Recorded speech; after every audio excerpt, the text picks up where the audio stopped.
की नीयत क्या है तो दिख जाती है। आपकी नीयत है सिर्फ संसद को डिस्टर्ब करना, आपकी नीयत है संसद ना चले। हम समझते हैं अगर आप दूसरे सांसदों के अधिकारों का हनन करेंगे तो ये कार्रवाई होनी चाहिए और हम इस कार्रवाई से बहुत खुश हैं। तो अभी आपने देखा मनोज तिवारी किस तरीके से तमाम आरोप विपक्ष पर लगा रहे हैं। अब एक और तस्वीर आपको दिखाने जा रही हूं, मैं किसान मोर्चे की तस्वीर आपको दिखाने जा रही हूं। देखिए लखनऊ में आप देख रहे हैं धनखड़ के अपमान पर कैसे यहाँ प्रदर्शन किया जा रहा है, पुतला फूका जा रहा है और ये लोग जवाब दे रहे हैं कि कैसे अगर अभी भी माफी नहीं मांगी जाती है तो फिर क्या कुछ होगा। जवाब राहुल गांधी का पुतला फूका गया, नारेबाजी यहाँ पर की गई है। लखनऊ की तस्वीरें आप देख रहे हैं, उत्तर प्रदेश की राजधानी की तस्वीरें आप देख रहे हैं, लोगों का गुस्सा किस तरह से ये आप देख रहे हैं। लेकिन लोगों के गुस्से के साथ साथ ये बता रहे हैं कि 2024 में किस तरीके का बड़ा नुकसान होने वाला है। एक आम जनता क्या रही है उपराष्ट्रपति के इस अपमान पर विपक्षी सांसदों को किस तरह से वो एक जवाब दे रही है और बहुत बड़ा संदेश दे रही है कि 2024 में क्या कुछ हो सकता है। सुनिए जरा। टीएमसी के सांसद जल्द से जल्द माननीय उपराष्ट्रपति जी से और देश के करोड़ों किसानों से माफी मांगे और अपनी गलती का एहसास करे। इन लोगों ने माफी नहीं मांगी तो उनके घरों का घेराव किया जाएगा और हर जगह उनके खिलाफ विरोध प्रदर्शन किया जाएगा। राहुल भी माफी मांगे, अगर माफी नहीं मांगेगा तो 24 का इलेक्शन आ रहा है, अब उसमें माफी उसके घुटने टिकवा देंगे। तो विपक्षी सांसदों ने जो बेहूदगी की, जिस तरीके से अपमान किया, आचरण भूल गए, उसके बाद भी अभी भी देखिए किस तरह से अभी उनको एहसास नहीं हुआ कि कितनी बड़ी गलती कर दी है। अभी भी सरकार को घेरने की कोशिश कर रहे हैं और कह रहे हैं कि लोकतंत्र की हत्या की गई है, लोकतंत्र को बचा लो। एक रिपोर्ट देखिए। राहुल गांधी, राहुल गांधी, सोनिया गांधी, राहुल गांधी, भारतीय जनता पार्टी। सांसदों के निलंबन और उपराष्ट्रपति के अपमान पर आज सियासत गरमा रही है। विपक्ष निलंबन पर सरकार को घेरने की कोशिश में जुटा है। संसद से विजय चौक तक पैदल मार्च निकालकर लोकतंत्र की दुहाई दी, निलंबन का विरोध किया और सवाल दागकर सरकार को घेरने की कोशिश की। हम जो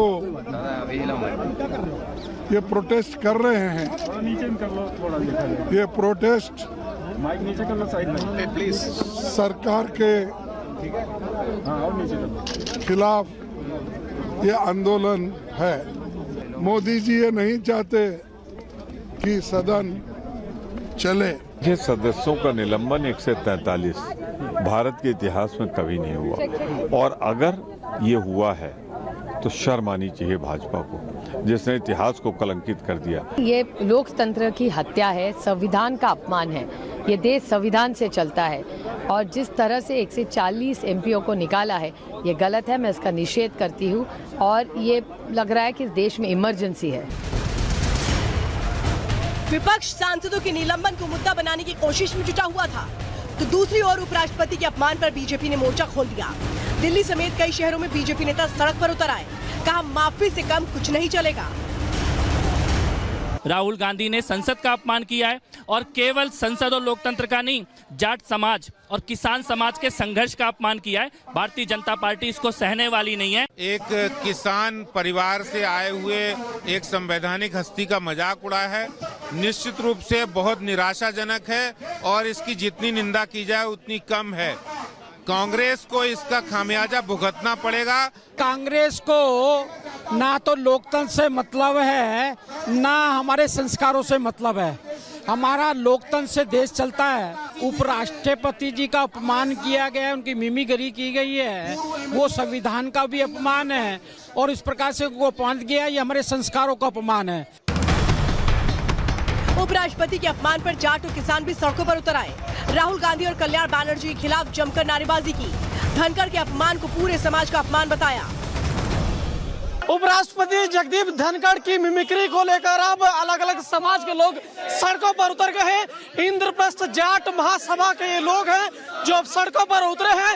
इनके हाथों में पोस्टर बैनर है, देखिए किस तरीके से लिखा है किसान पुत्र माननीय उपराष्ट्रपति जगदेव धनखड़ का इस तरीके से सम्मान किया गया है, नहीं बर्दाश्त किया जाएगा।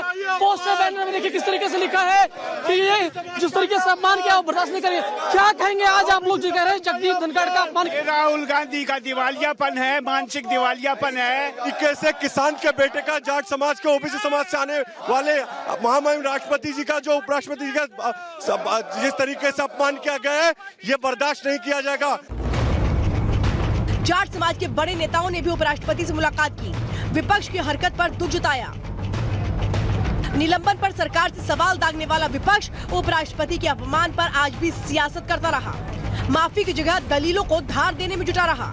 कांग्रेस नेता मिमिक्री को कला बताकर राहुल गांधी की ढाल बनते दिखे। को दुर्भाग्यपूर्ण मानती हूँ, ये नहीं होनी चाहिए क्योंकि ये गलत परंपरा है। और लेकिन इस परंपरा की शुरुआत भाजपा ने की है। भाजपा के बड़े लीडर्स ने, कई बड़े वरिष्ठ लीडर्स ने कांग्रेस और दूसरे पार्टी के बड़े लीडर्स के खिलाफ खुद से मिमिक्री की थी। शायद उसी परंपरा के तहत ये सब हुआ है, जो कि दुर्भाग्यपूर्ण है, निंदा करती हूँ मैं।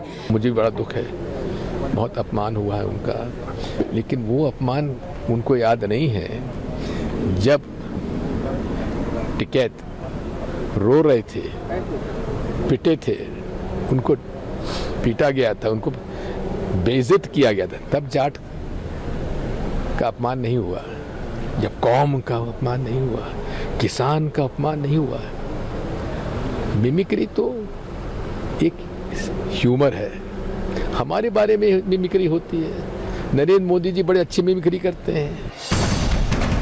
लेकिन सवाल ये है कि क्या बयानों के जरिए उपराष्ट्रपति के अपमान को कला से जोड़कर जायज ठहराने की कोशिश हो रही है?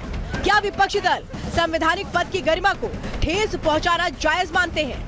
सवाल ये है कि आखिर क्यों इंडी गठबंधन के बड़े नेता इस मुद्दे पर खामोश हैं? क्या पहले की गई मिमिक्री की दुहाई देकर राहुल गांधी और कल्याण बैनर्जी को क्लीन चिट देने की कोशिश हो रही है? Bureau report, Republic Bharat.